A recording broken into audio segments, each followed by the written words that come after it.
음, 책 3권 읽기 저희는 하고 있습니다. 책 3권 읽기는 레이 달리오 사장님 책도 읽고 있고요. 거기서는 뭐죠? 부채얘기 템플릿이라는 책이죠. 그리고 또 하나는 네, 애덤 투스라는 작가분의 붕괴라는 책을 또 읽고 있습니다. 그리고 마지막은 아이돌 오건영 선생님의 앞으로의 경제전쟁 3년간인가? 뭐 그런 죄송스럽네요. 오건영 선생님 책 이름도 제대로 기억을 못하네요. 하도 전자책으로만 돌려보니까 책 이름이 뭔지 모르겠어요. 오건영 이렇게만 생각하고 오건영 선생님 들으시면 슬퍼하시겠네요. 이 사람이 그래도 그렇지 앞으로 3년 경제전쟁의 미래 약간 좀 안 어울리는 것 같은데요. 내용하고는 일단 부의 대이동 그건 안 읽어봤습니다. 안 읽고 이 세 권이 비슷한 내용이라서 읽어봤죠. 저희가 좀 보려는 건 뭐냐면요. 한국이 돈을 찍을 수 있느냐 없느냐 이제 그 말씀을 한번 나눠보려는 거예요. 저는 한국에 할 일은 돈을 찍는 거라고 생각을 해요. 돈 찍어야 돼요, 한국은. 마구 찍어야죠, 마구. 팍팍팍 찍어야 돼요. 찍어서 뭐 할 거냐? 찍어서 우리나라 어려운 기업들이나, 아니면 뭐 소비나 이런 거 이제 뒷받침을 해야죠. 뒷받침을 해야 됩니다. 뒷받침 안 하면 어떻게 되죠? 뒷받침 안 하면은 소비를 하는 주체가 가게니까 가게가 무너진다던가 아니면 기업이 망해버리겠죠. 그러고 나면 이제 뭔가 상황이 안 좋아지는 거죠. 옛날에 그런 말을 했죠. 야, 안 좋은 애들은 죽게 하고, 이게, 안 좋은 애들은 죽게 하고, 살아남은 애들 갖다가 더 열심히 살 수 있게 도와줘가지고, 기업들 발전할 수 있게 해야지, 라고 미국 애들이 얘기를 했었고, 이거를 이제 신봉하는 신자유주자들이 그런 얘기를 했는데요. 지금 어떻게 했을까요? 이 책, 그러니까, 애덤 투스의 붕괴를 보면 어떤 얘기가 나오냐면요. 요때 재승계 요때 이렇게 돈이 늘어나죠. 몇 프로 늘어나죠? 한 20% 정도 늘어나죠. 이때 좀 다시 보죠. 다시 보겠습니다. 자, 애덤투스 얘기는 이제 그러는 거예요. 애덤투스 얘기는 그 사람은 좌파 지식이라는 걸 잊지 마셔야 됩니다. 이때 이렇게 돈을 쫙 찍어 뿌렸지 않습니까? 뿌리니까 뭐라고 합니까? 남미애들이 째려봤다는 거예요. 미국을. 저 새끼 우리한테, 그러니까 미국 얘기죠. 저 새끼 우리한테 돈 찍어가지고 국영기업 살려내고 사람들한테 뭐 보조금 주고 먹고 살라고 그런 거 하면 안 된다고 황금 구속복이라면서 자기가 주창하는 신자유주의를 따라서 해야 된다. 워싱턴 컨센서스라는 게 있었는데 이게 돈 뿌리면 안 되고 국영기업체는 뭐 민영으로 돌리고 망한 애들은 망하게 냅둬야지 그걸 살려내면 안 된다라고 뭐 그런 식으로 이제 사람한테 얘기를 했어요. 누가? 미국이. 신자유주의. 특히 시카고파 사람들이 이제 그런 얘기를 많이 했죠. 그런데 요때가 돼가지고 이렇게 위험이 딱 왔지 않습니까? 위험이 딱 오니까 미국이 어떻게 했습니까? 돈을 퍽 찍어가지고 이거를 쫙 풀어서 구해냈죠. 뭐 이렇게 얘기하면 별 재미가 없고 실제로 한 건 뭐죠? 실제로 한 거는 금융기관들한테 국채를 사주면서 돈을 이제 밀어주고요.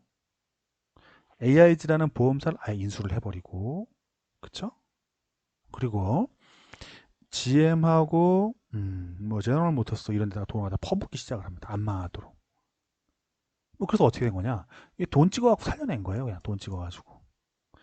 거기서 돈 찍어 살려내서 뭐 어쩌라고 임마. 돈 찍어 부자니까 살려낼 수 있는 거 아니야? 꼭 그런 건 아닌데 그 전에 미국은 다른 나라 보고 돈 찍어가지고 뭐 살려내고 이런 얘기 하지 말라고 했어요. 근데 이때 다급한 마음에 돈 찍어갖고 사람들을 살려냈고 기업들을 살려내면서 이제 무너진 거죠. 그리고 그 다음서부터 어떻게 됩니까? 계속 돈을 찍어가지고 지원하는 겁니다. 시장을 이때 지원한 거죠. 돈 찍어가지고 여기서 말하고 싶은 건 사람들이 그런 거예요. 그러면 그러면 미국은 그렇게 찍는다 치고 한국은 찍을 수 있겠느냐? 이제 물어보는 겁니다. 한국을 찍으면은 이렇게 많이 늘리면은 괜찮겠느냐? 근데 미국 찍는 양을 좀 다시 잘 봐야 돼요. 이것도 좀 20%가 되게 많이 찍은 거잖아요. M1이라는 게 쫙 늘어난 건데 여기까지 가면 어떻게 됩니까? 여기까지 가면 뭐 이거 뭐 42%입니다. 왜 42% 늘어났죠? 시장에다가 돈을 왕창 찍어갖고 뿌린 거예요. 왜 뿌렸죠? 돈이 없으니까. 이 돈이 이렇게 많이 찍었는데 왜 없어요? 우리가 보통 돈이라고 생각하는 건 돈이 아니고 신용이었던 거예요. 대부분 다. 근데 그 신용이 빠진 만큼을 갖다가 현금을 찍어서 메꿔준 거죠. 이렇게 하면 안 된다는 거예요. 이게 무슨 소리냐? 원래 올해 보잉이 망하는 거였어요. 그쵸? 보잉이 망하는 거였어요. 보잉이 망하는 거였고. 원래는 올해 미국 부동산이나 한국 부동산이나 다 작살나는 거였어요. 왜 작살나는 거였죠? 금리가 왕창 올랐을 테니까. 금리 왜 오르죠? 수요와 공급, 수요와 공급 얘기하잖아요. 돈의 공급이 확 줄어드는 거였어요. 돈의 공급이 어떻게 되는데요? 신용 창출이라고 하죠. 누군가 돈을 빌려줘야지 돈이 공급이 되는 건데 빌려준 사람이 없었어요. 3월 달에. 아무도 안 빌려주려고 그래요. 지금도 잘. 그러니까 돈의 공급은 줄고 수요는 늘어나게, 수요는 그대로이거나 늘어나게 되죠. 그러면 공급이 주는 게 보이면 수요가 갑자기 확 늘어나요. 살아남아야 되니까. 그러다 보면 금리가, 돈의 값이 금리가 쫙 올라가게 되죠. 근데 그걸 막기 위해서 어떻게 한 겁니까? 돈을 쫙 뿌려버린 거죠. 40%씩 늘려가면서. 이걸 뭐라고 하냐면 돈 찍기라고 하는 거죠. 왜 이런 일이 벌어졌냐? 그냥 돈이 있던 것만 돌아다니는 게 아니고 우리가 보통 돈이라고 생각했던 건 돈이 아니고 신용이었다는 거죠. 누군가의 부채였는데 충격이 오면서 이게 망가진 겁니다. 신용이. 누군가 빌려주고 누군가 또 빌리는 그 관계가. 그럼 그 관계가 무너졌을 때 어떻게 대응할 것이냐? 또 어떤 일이 있었다. 지난 100년간, 한 120년간 그거를 설명하는 것이 레이 달리오의 부채위기 템플릿이었어요. 그리고 이게 2000년 이후에서 시작을 해서 한 2016년까지 어떻게 돌아갔다는 것을 설명하는 게 애덤 투스의 붕괴죠. 세상이 개판이라는 걸 설명해 주죠. 애덤 투스의 붕괴는. 마지막에 오고영 선생님의 이야기는 뭐 책 제목은 상관없고요. 한국이 이 글로벌리한 상황들, 부채 사이클이라던가 아니면 돈의 흐름에서 한국 사람은 그걸 어떻게 바라보고 있는가라고 설명을 하는 것을 해주는 거죠. 우리 입장에서 저렇게 보는 거고 저건 저렇게 보는 거예요 하고 한국인의 입장을 설명해 주시는 겁니다. 봅시다. 뭐 다 좋은데 그러면 한국은 돈을 찍냐 못 찍냐? 이제 그게 저희 궁금한 거죠. 근데 우리 왜 돈을 못 찍죠? 돈을 못 찍는 이유 생각해 본 적 있습니까? 돈을 왜 못 찍을까요 우리가? 미국에도 돈을 찍는다는 건 그냥 진짜로 돈을 갖다 종이에다 막 찍는 게 아니고 국채를 사주는 거죠. 중앙은행이 돈을 새로 국채를 사주게 되면은 그 부채 쪼가리에 돌아다니던 게 종이에다가 이 1억 써갖고 돌아다녔던 게 아니고 그게 현금으로 5만 원짜리나 만 원짜리로 1억이 딱 나와서 돌아다니기 시작하는 겁니다. 실제로 새로 돈 찍어서 따끈따끈한 게 나오는 거죠. 이것도 지금 돈을 이렇게 늘어났다고 하는데 늘어난 게 연준에서 돈을 찍어가지고 새로 종이에다 찍어가지고 나눠준 거죠. 현실은 그렇진 않지만 전자 신호로 너는 이제 앞으로 이렇게 생긴 거야 라고 주지만 그때 부채 조각이었다가 돈 빌려준 거야 아마는 쪽지에서 이렇게 넘어간 건데요. 한국이 못 찍는 이유는 뭘까요? 한국이 돈을 찍게 되면은 그 돈의 양 늘어난 것만큼 환율이 빠지게 돼요. 환율이 빠진다는 게 뭐죠? 1100원에서 1500원 쪽으로 가는 거죠.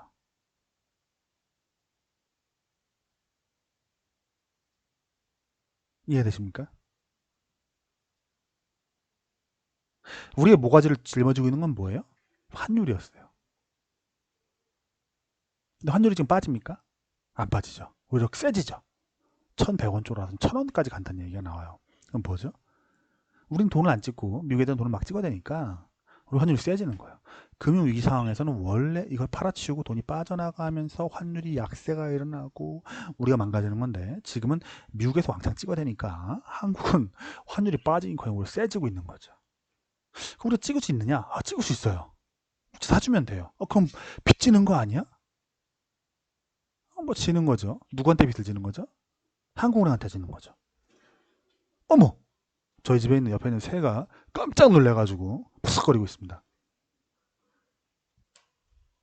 뭔가 이해가 되세요? 갑자기? 이해가 안 되십니까?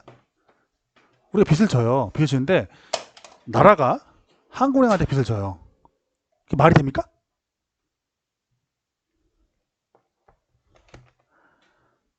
오른쪽 주머니가 왼쪽 주머니한테 돈을 빌리는 거예요. 이해가 되세요? 오른쪽 주머니가 왼쪽 주머니가. 어차피 내 바지 속에 있는 양쪽의 주머니거든요. 근데 오른쪽 주머니에서 빼갖고 왼쪽 주머니한테 주는 거죠. 그러면 보통 뭐라고 하냐면 저 새끼들 저 사기친다고 사람들이 도망을 가요. 도망가는 게 뭡니까? 환율이 빠지는 거죠. 지금 어떻게 됩니까? 환율이 올라가죠. 예, 반대쪽에서 미국 애들 돈을 더 많이 찍고 있어서 그래요. 팍팍팍팍팍 유럽 애들도 팍팍팍 막 찍고 있고. 그러니까 우리는 환율이 세지는 거예요. 오히려. 찍으면 됩니까? 안 됩니까? 적당하게 찍어야 되는 거죠. 적당하게. 책 지금 저희가 보고 있는 책 세 권 읽기에서 책에 보면은 이제 그런 말씀 하시죠. 뭐라고 하죠? 부채를 청산하는 네 가지 방법이 있어요. 뭐가 있을까요? 어떤 분이 오셨나 보죠? ABC님, 감사자님, 곰나연님, 송건님, 숙숙님, 어쩌꼼님, 안녕하십니까? 어쩌꼼님, 반갑습니다. 어머! 세상에나! 녹화가 계속되고 있습니다. 부채를 청산하는 네 가지 방법이 있어요. 부채 청산하는 네 가지 방법. 오늘 주식값이 난리네요. 막 떨어지면서 낙스는 작살나고 있는데요. 반갑습니다, 선거님. 우리나라가 돈을 찍을 수 있는가 그거 설명하려고 지금 이야기 진행을 하고 있습니다. 우리 환율이 있거든요. 이 환율 보죠. 환율이 되게 중요해요. 환율은 이제 돈의 값이거든요. 세상에는 값이 레이트라고 하죠. 레이트라는 게 두 종류의 레이트가 있대요. 하나는 금리가 있고요. 하나는 환율이 있대요. 멋진 단어죠. 세상엔 두 가지 레이트가 있어. 두 가지 율이 있지. 그 율이 세상을 지배해. 뭔데? 환율과 아니 금리의 레이트와 환율의 레이트야. 두 가지가 지배해. 막 이렇게 설명해 주시면 되겠었는데요. 그것은 맞는 것 같아요. 환율이 되게 중요해요. 이렇게 오르락내리락 하거든요. 이렇게 하는데 장기적으로 보면은 어느 때는 이렇게 올라갈 때가 있고 올라간다고 될까요? 환율이 약해질 때가 있고 어떤 때는 이렇게 환율이 세질 때가 있어요. 그럼 이럴 때는 어떤 때일까요? 또 이럴 때는 어떤 때죠? 이건 지금 어떤 때일까요? 우린 보통 이쪽으로 오는 거, 이제 900원짜리 오는 걸 강세라고 얘기하고, 이렇게 보는 걸 약세라고 부릅니다. 강세가 오면 어떤 때죠? 한국 돈이 부족한 거죠, 돈 양이. 이때 뭡니까? 돈 양이 너무 많은 거겠죠. 이상은 뭡니까? 우리나라 돈이 강해지는 거죠. 공급이 적다는 얘기입니다. 강세로 가고 있는 겁니다. 돈을 찍으면 안 된다고요? 돈을 찍어갖고 한 이만큼 가도 우리 망하지 않아요. 대체 그 찍은 돈으로 이것저것 사가지고 뭐 좋은 일을 할 수 있겠죠. 좋은 일이 뭡니까? 망할 것 같은 은행을 좀 갖다 구제할 수도 있겠고요. 또는 망할 것 같은 기업을 갖다가 좀 보조해 줄 수도 있겠죠. 야, 그러면 은행이 병신이 돼갖고 나빠지는 거고 기업도 병신이 돼갖고 나빠지는 거니까 하면 안 돼! 했던 게 뭐라고요? 워싱턴 컨센서스. 미국 애들이 그렇게 해야 된다고 우리한테 가르쳤었죠. 그리고 IMF도 어떻게 했죠? 우리 기업들 막 다 죽여버렸어요. 서프라임 때 미국에 다 죽였습니까? AIG? GM? 크라이슬러? 안 그랬죠. 이제 그 이야기를 하는 겁니다. 뭐라고요? 애덤 투스는 그걸 비판을 하는 거죠. 비판을 하는 것이고 레이 달리오는 방법이다라고 얘기하는 거죠. 해야 된다. 그리고 그 권한을 갖고 있어야 된다. 정치당국자들이. 지난 120년간을 바라보니까 그런 권한들을 사용했다더라. 어떤 권한? 배짜라고 권한. 배째가 뭐죠? 나 돈 못 갚아. 이 배짜라 자식들아. 부채를 털어버린 전략이 하나 있었고 두 번째는 뭐가 있죠? 헤어컷을 하죠. 나보고 1억 갚으라고 배를 째! 그러니까 그래 힘들지? 그러면 3천만 원 내가 까줄게. 7천만 원만 갚어. 그리고 이것도 힘드니까 헤어컷이라고 합니다. 자른 거를. 그러고 나서 네가 7천만 원을 오래 갚아야 되는데 이거 한 10년 나눠줄게. 한 달에 1년에 700만 원씩 해가지고 10년에 거쳐 갚아나가면 될 거잖아. 배 째지 말고 끝까지 갚아봐. 이렇게 전략이 있겠죠. 국가니까 나머지 두 가지 전략이 더 가능합니다. 두 가지 전략은 뭘까요? 하나는 잘 보고 계신가요? 왜 이러죠? 갑자기 기억이 안 나서 그렇습니다. 하나는 돈 찍는 건데 또 하나가 뭔지 갑자기 기억이 안 나네요. 숙수님도 와주셨습니다. 감사합니다. 폴라리스님 감사합니다. 하나는 그 첫 번째가 배째라는 거, 하나가 헤어컷 해갖고 부츠 자체를 줄여주는 거, 그리고 또 하나가 뭐더라? 돈 찍는 거. 기억났다. 세 번째가 부자한테 세금을 더 많이 매겨서 가난한 사람 나눠주는 겁니다. 근데 이거 혁명이 일어나기 전까지는 보통 그렇게 해서는 안 된대요. 그러니까 부채는 보통 가난한 사람들이 지는 거죠. 그러니까 부채를 지게 되면 부채가 뭐 생기는 건 아니고 누군가 돈을 빌려준 거고 누군가 돈을 빌려온 거죠. 예, 부의 이전이죠. 그래갖고 부자들이 보통은 자산이라는 건 뭐죠? 청구권이라고 하죠. 내가 돈을 받을 수 있는 권리죠. 내가 1억을 갖다 빌렸어요. 그럼 빌려간 사람이 있겠죠. 빌려간 사람은 언젠가 1억을 갚아야 되고요. 빌려준 사람은 1억을 갖다가 받을 수 있는 권리가 있는 거죠. 그리고 그 중간에 이자라는 거 왔다 갔다 하죠. 이걸 갖다가 빌려준 사람한테 세금을 때려가지고 이 돈을 일부 뺏어오는 거죠. 헤어컷하고 좀 비슷하다고 봐야 되겠죠. 요게 방법이 있는데 보통 이런 거 하면은 싫어하죠, 부자들이.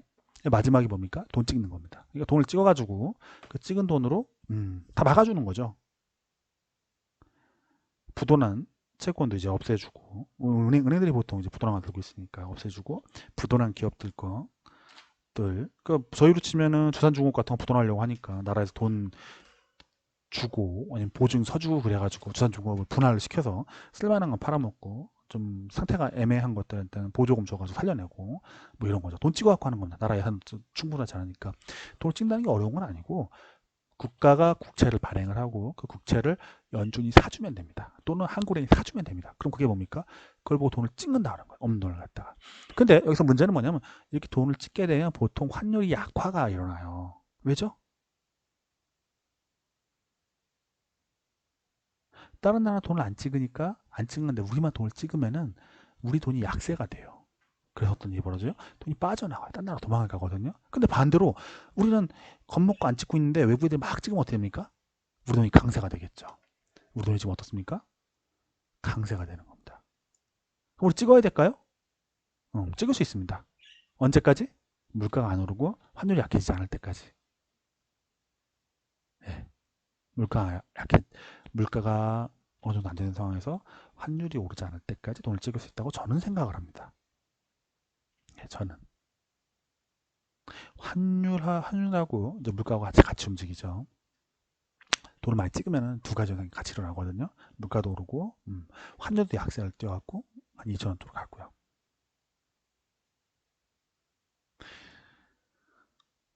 사실 우리는 IMF 때 돈을 찍었습니다. 찍어가지고, 그걸 이제 문제를 해결을 했죠.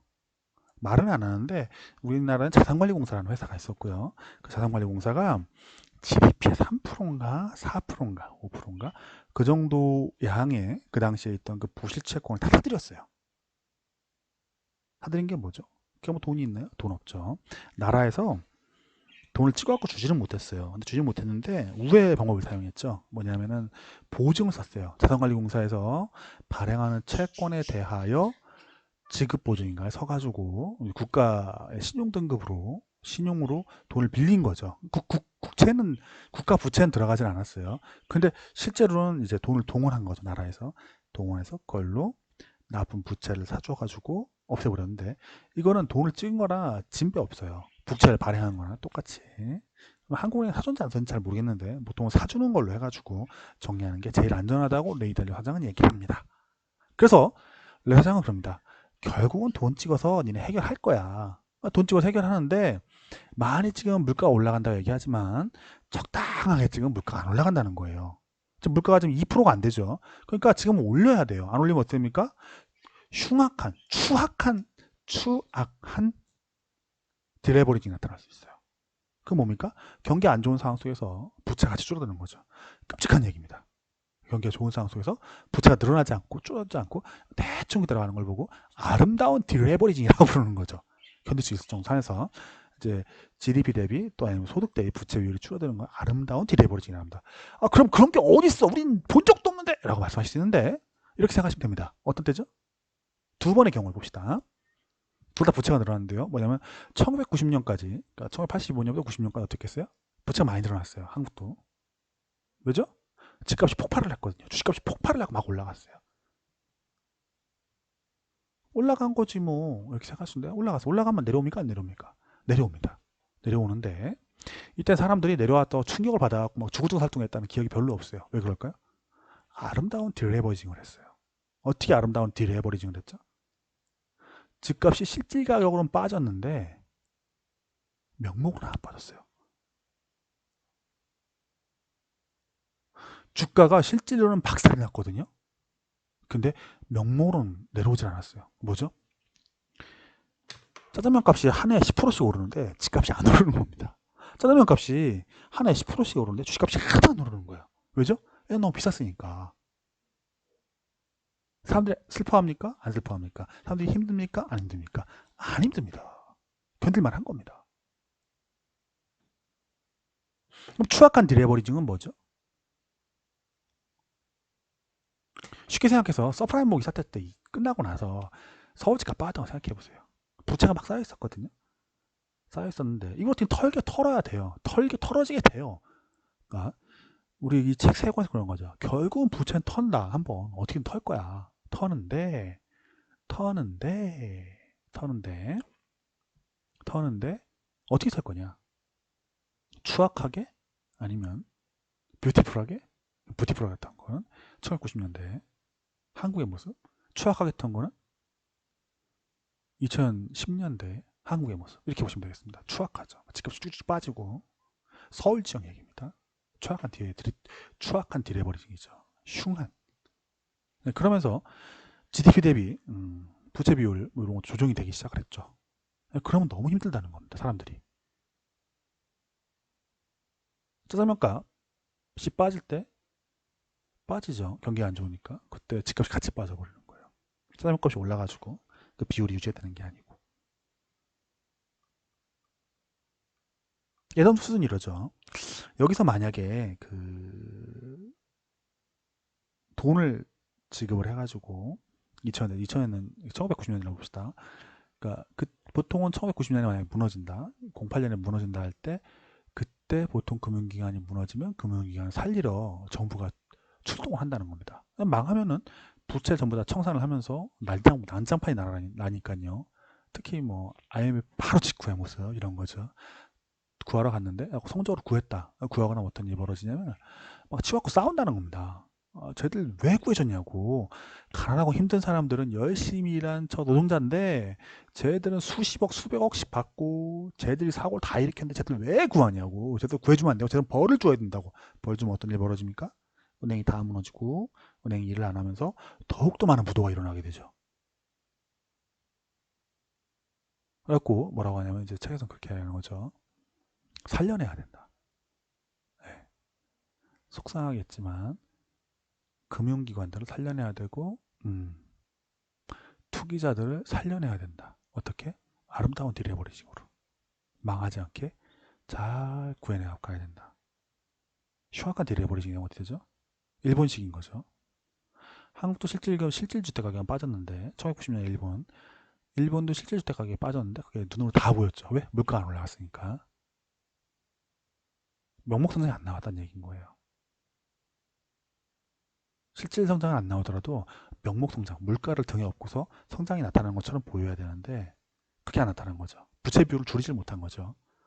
명목 GDP라고 있죠. 그거 대비 부채 비율을 따지거든요. 이런 생각하시면 돼요. 짜장면값 10% 오를 때 내 월급 10% 올라봐야 하나도 오른 게 아니에요. 그죠? 근데 이렇게라도 올라주고 내 빚은 계속 그 한 1억이 있다 치면은 내 월급이 1,000만 원일 때하고 내 월급이 3천만 원이 됐을 때하고 1억의 빚은 다르죠.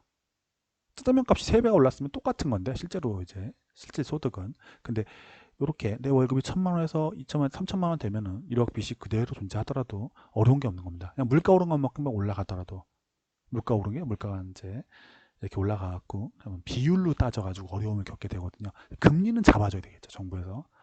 이거를 레이달리오 사장은 얘기를 했고 이런 것들이 잘 된 나라가 에돔투스 씨는 저자는 미국이 당시에 잘했다라고 얘기를 했고 유럽은 이걸 잘 못해가지고 작살이 났다라고 설명을 하고 있는 겁니다.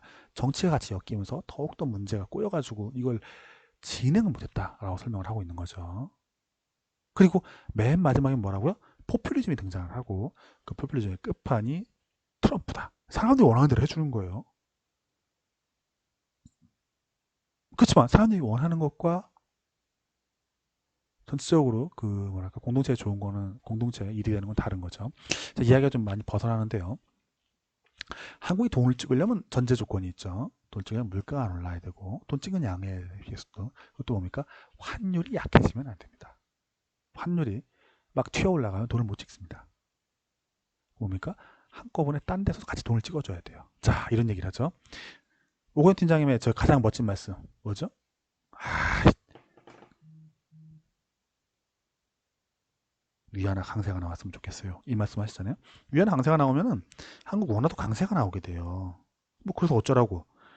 에이, 그긴 결국엔 음, 결국에 한국이 돈을 찍을 수 있는 상황이 됩니다. 그렇게 되면 뭐 그럼 좋은 건가요? 예, 좋은 요인입니다. 우리가 뭔가 그 경제 정책을 펼 수 있는 여력이 생깁니다. 그래갖고 돈을 찍고 문제들을 해결하고 쫓아갈 수가 있습니다. 그러니까 우리가 만약에 환율이 막 2,000원, 3,000원 이렇게 막 올라가면은 돈 못 찍어요, 우리는. 근데 2,000원 갔다가 이게 1,200원까지 내려왔으니까 자산관리공사를 통해 가지고 IMF 때 돌려서 한 거죠. 돌려서 돈 찍어가지고 그걸로 은행들의 부실을 다 먹어주고 그 당시에 망했던 뭐 기아자동차나 뭐야 갖고 있던 부실자산들을 다 사가지고 어떻게 이거 하다 눈속임 해가지고 넘어온 겁니다. 그런 식으로 하는 거예요. 뭘 추적한다? 환율의 강약으로 이걸 볼 수 있다. 보시면 되겠습니다. 예, 위안화지 강세가 좀 나오고 있고 우리 환율이 강해지고 있습니다. 그러니까 이럴 때 돈을 찍어가지고 뭔가 부실자산이나 부실한 부분이 있다면 빨리빨리 털어내야 되는 거죠. 정부에서. 저는 그렇게 생각을 합니다. 그리고 이제 이 책 세 권을 읽으면서 느꼈던 건 그거죠. 그리고 위안화 강세가 나타나면은 보통은 해외에서 돈이 들어와요. 그래서 국내에서 채권을 발행할 때 이거를 살려고 하는 수요가 늘어나게 돼요. 약세된 팔고 나가죠. 예. 그러니까 뭐랄까 저희 같은 한국 같은 나라에서는 도움이 됩니다. 우리가 돈을 발행할 수 있느냐? 정부가 국채를 사줄 수 있느냐? 사줘도 되느냐? 사줘도 됩니다. 어떨 때? 이럴 때는. 반대로 환율이 2,000원 쪽으로 움직일 때는 사주면 안 됩니다. 큰일 납니다. 금리를 올려가지고 해외 돈이 들어오게 해야 돼요. 지금 금리 내릴 수도 있어요. 이런 식으로 가면. 환율이 좀 더 강해지면. 네. 이게 그 세 권의 책이 이야기하는 중심 생각이라고 생각합니다. 그래서 벤 버랭킨 이런 말씀을 하시죠. 그 붕괴라는 책의 중심 읽다 보니 그런 얘기를 하죠. 벤 버랭킨은 그 누구시더라? 갑자기 기억이 안 나네요. 신자유주의의 거두 샌프란시스코 아니 시카고 학파의 그 밀턴 프리드만하고 슈알 뭔가 그분의 그 생일 때 기념회를 여는데 거기서 그러셨대요. 연준 의장 되고 나서 나는 절대적으로 디플레이션을 안 겪어야겠다 미국을 그러셨다 하고 실제로 이제 서프라임 사태 때 이제 그거에 맞서 싸우죠. 인플레이션이 아니고 디플레이션에 맞서 싸운 겁니다. 왜죠? 아까 말씀드렸죠? 부채 청산할 때 인플레가 있어야 된다고요. 인플레가 안 일어나면 어떻게 된다? 흉악하게 되는 겁니다. 실질가가 빠지는데 인플레가 나와줘야 흉악하지 않게 집값은 안 빠지고 그냥 계속 1억이야. 짜장면 값은 막 2배, 3배 되는데 이렇게 되면 비유상 부채가 줄어들게 돼요. 실질 가격이 빠지는 거예요. 실질 가격이 정리되는 거죠. 실질 부채가 정리되는 거. 이렇게 하신다고 했었고 똑같은 말로 오고영 팀장님은 위안화랑 강세가 일어났으면 좋겠어요 라고 말씀을 하시고 레이달리오 사장님은 뷰티풀 디벨레버지 아름다운 부채청산이 일어났으면 좋겠다 라고 이제 말씀하셨던 그거와 일맥상통하는 것 같습니다. 이야기가 좀 길어졌네요. 비슷한 얘기를 또 28분째 하고 있습니다. 자, 여기까지만 하고서 이 이야기는 마감 지으려고 하는데요. 혹시 제가 좀 설명을 더 했으면 하시는 부분 좀 있으실까요? 그럼 설명 좀 드려보겠습니다. ABC님, 감사하즈님, 라이온님, 불꽃나느님 안녕하세요. 송건님, 숙숙님, 아지사이님, 이루미님, 이루미님 오래간만에 뵙습니다. 예, 함께 해주시고 계십니다. 혹시 질문 있으실까요?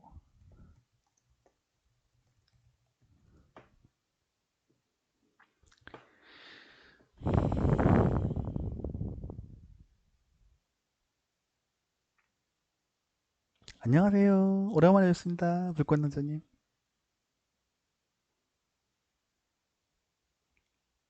질문 없으시네요.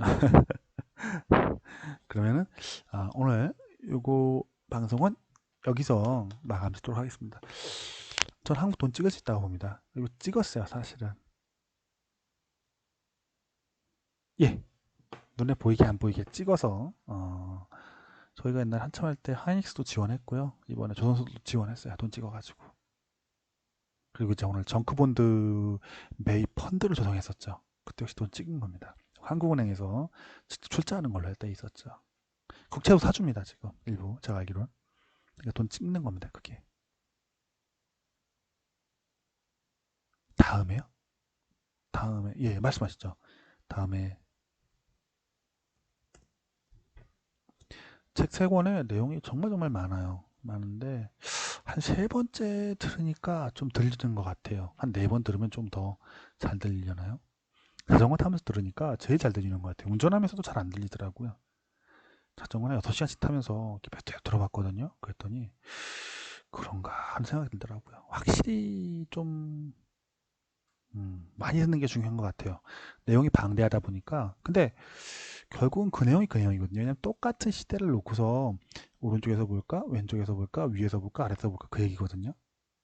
그러니까 레 소장님 얘기는 이 사이클이 돌아가는 기본적인 축이 있다, 방향이 있다 그 얘기고, 아담 투스 얘기는 야 그 축만 갖고는 부족하고 정치라는 것이 여기에 꼭 연관이 되어 있어. 그러니 너 그렇게 단순하게 보지 말고 정치하고 어떻게 엮여 있는 걸 봐봐. 그리고 너는 그게 문제가 미국 애들 문제라고 바라보고 있는데 아니야.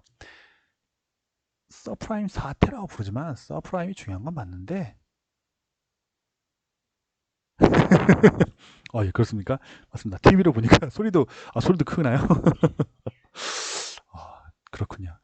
저도 테레비랑 보고 싶네요.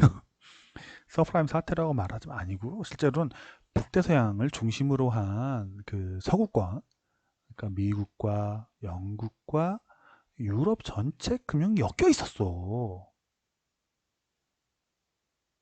라고 얘기를 하고 있죠. 그리고 실제로 바라보면은 이번에 그 3월에 사태 터졌을 때요. 미국 연준에서 대규모 돈이 나갔지 않습니까? 달러 수합 라인에서.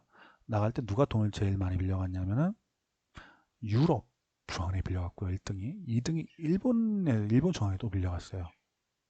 주영 무슨 얘기죠? 걔네 그 금융기관들이 달러 부채를 엄청 많이 지고 있다는 얘기예요.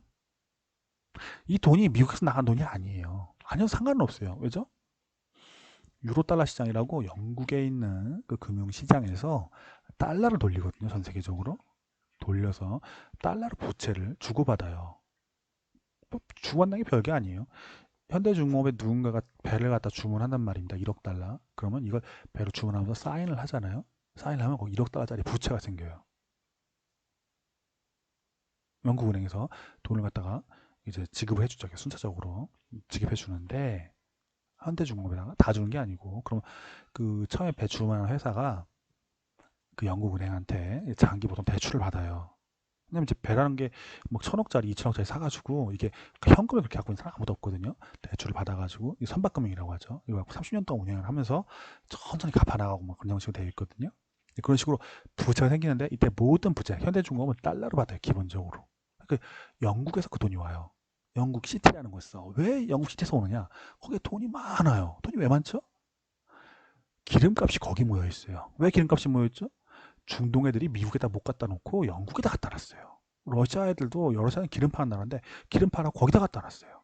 세상에 구리고 들어온 돈은 전부 다 스위스가 있어요. 스위스 돈은 스위스에만 있는 아니죠. 그 통해서 어디로 가죠? 저기 베네룩스 삼국이라고 하죠. 네덜란드란가 벨기에라던가 뭐 이쪽 애들 통해 가지고 영국 통해 가지고 전 세계로 또 뿌려져요.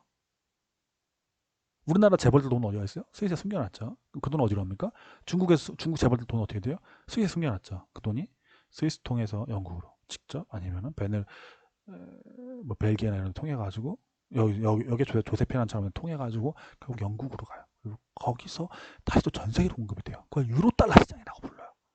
유로 달러 시장에서 미국의 달러 시장에서 그게 돈이 돌기 때문에 전 세계 모든 부채는 중심은 거기에요. 그러니까 미국에 돈이 안 나가도 달러로 서로 주고받으면서 부채를 계속 늘려나가고 있어요. 그리고 그게 터지면서 한국 은행들이 결국은 달러가 필요한 거죠. 순간에. 돈이 안 빌려주니까 서로. 예. 왜 이런 얘기는 장기적으로 하냐? 라고 물어볼 수 있는데,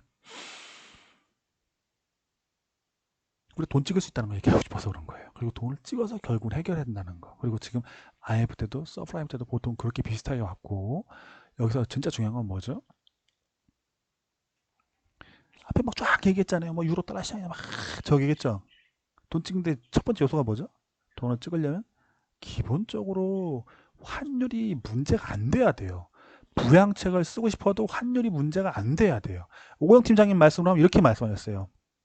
패드라는 두꺼비가 나타나가지고 물 빠지던 곳을 탁 막아줬다고. 그래가지고 환율이 막 미친 듯이 빠지다가 우리 집 2,000원 쪽으로 가다가 갑자기 탁 막히니까 2,000원 쪽으로 안 가게 되니까 그 다음번에 중국 중앙은행이 나와가지고 돈으로 헤지펀드들을 막 때려잡죠. 팡팡팡 때려가지고 2016년 얘기입니다. 헤지펀드들이 다 낮아버지게 됩니다. 반신불수가 됐대요. 헤지펀드들이 중국 공격하다가. 그리고 나서 다 때려잡고 나서는 이때다 하고 돈을 퍼버가지고 중국 경제를 다시 또 이제 부흥을 시키죠. 말은 이렇게 하는데 실제로는 당시쯤에 일본 중앙은행도 유럽 중앙은행도 돈을 막 찍어내기 시작해요. 2016년부터요. 그래가지고 전반적으로 경기가 2016년부터 2018년까지 좋아지고 있는 상황 속에 돈을 찍어내니까 더 좋아졌다 정도로 봐주시면 될 것 같습니다.